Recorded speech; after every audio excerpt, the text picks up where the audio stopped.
আজ আমরা হিন্দু পুরাণের এক অত্যন্ত রহস্যময় এবং শক্তিশালী দেবী সম্পর্কে জানব, যার কৃপা ছাড়া আমাদের একদিনও চলা সম্ভব নয়।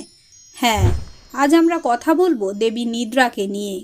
নমস্কার বন্ধুরা, আমি ঋতুপর্ণা। আপনাদের সবাইকে স্বাগত জানাই গল্প কাহিনী স্টুডিওতে। তিনি দেবী দুর্গার একটি রূপ এবং তাকে যোগনিদ্রাও বলা হয়। মনে করা হয় বিশ্ব ব্রহ্মাণ্ডের সৃষ্টির পূর্বে একমাত্র তিনিই বিদ্যমান ছিলেন। রামায়ণে নিদ্রা দেবীর উল্লেখ পাওয়া যায়। বনবাসকালে লক্ষ্মণ যখন রাম ও সীতার পাহারায় নিযুক্ত ছিলেন, তখন তিনি নিদ্রা দেবীর কাছে এই বর চেয়েছিলেন যাতে তার 14 বছর ঘুম না আসে। নিদ্রা দেবী সেই বর মঞ্জুর করেছিলেন। তবে এর পরিবর্তে লক্ষ্মণের স্ত্রী উর্মিলাকে 14 বছর ধরে ঘুমাতে হয়েছিল। এছাড়াও মার্কণ্ডেয় পুরাণ অনুসারে যখন মধু ও কৈটব নামক দুই অসুরের অত্যাচারে দেবতারা অতিষ্ঠ হয়ে পড়েছিলেন, তখন ব্রহ্মা নিদ্রা দেবী স্তব করেছিলেন।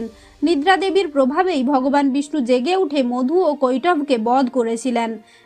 রামায়ণে দেবী নিদ্রার আরেকটি বিশাল প্রভাব দেখতে পাওয়া যায় রাবণের ভাই কুম্ভকর্ণের ক্ষেত্রে।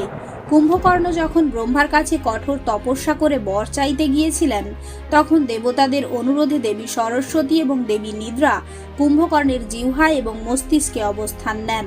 ফলে কুম্ভকর্ণ ব্রহ্মার কাছে স্বর্গরাজ্যের ইন্দ্রাসনের পরিবর্তে নিদ্রাসন বা ঘুমের বর চেয়ে বসেন। দেবী নিদ্রার প্রভাবেই এমন এক অজেয় ও শক্তিশালী যোদ্ধা বছরের অর্ধেক সময় গভীর ঘুমে আচ্ছন্ন থাকতেন, যা প্রকারান্তরে ভগবান শ্রী রামচন্দ্রের লঙ্কা বিজয়ের পথকে অনেক সহজ করে দিয়েছিল। এর থেকেই বোঝা যায় স্বয়ং পরমেশ্বরও এই যোগনিদ্রার অধীন। আধ্যাত্মিক দৃষ্টিকোণ থেকে এই যোগনিদ্রা কেবল সাধারণ কোনো ঘুম নয়, এটি হলো বিশ্বব্রহ্মাণ্ডের মোহ বা মায়া। নিদ্রা দেবীর পূজা সাধারণত আলাদাভাবে করা হয় না, তবে দেবী দুর্গার পূজার সময় তারও পূজা করা হয়। কিছু ভক্ত ব্যক্তিগতভাবে নিদ্রা দেবীর মন্ত্র জপ করে থাকেন বা তার ধ্যান করে থাকেন। নিদ্রা দেবীর কোনো নির্দিষ্ট মূর্তি বা চিত্র নেই, তবে তাকে সাধারণত দেবী দুর্গার মতোই কল্পনা করা হয়।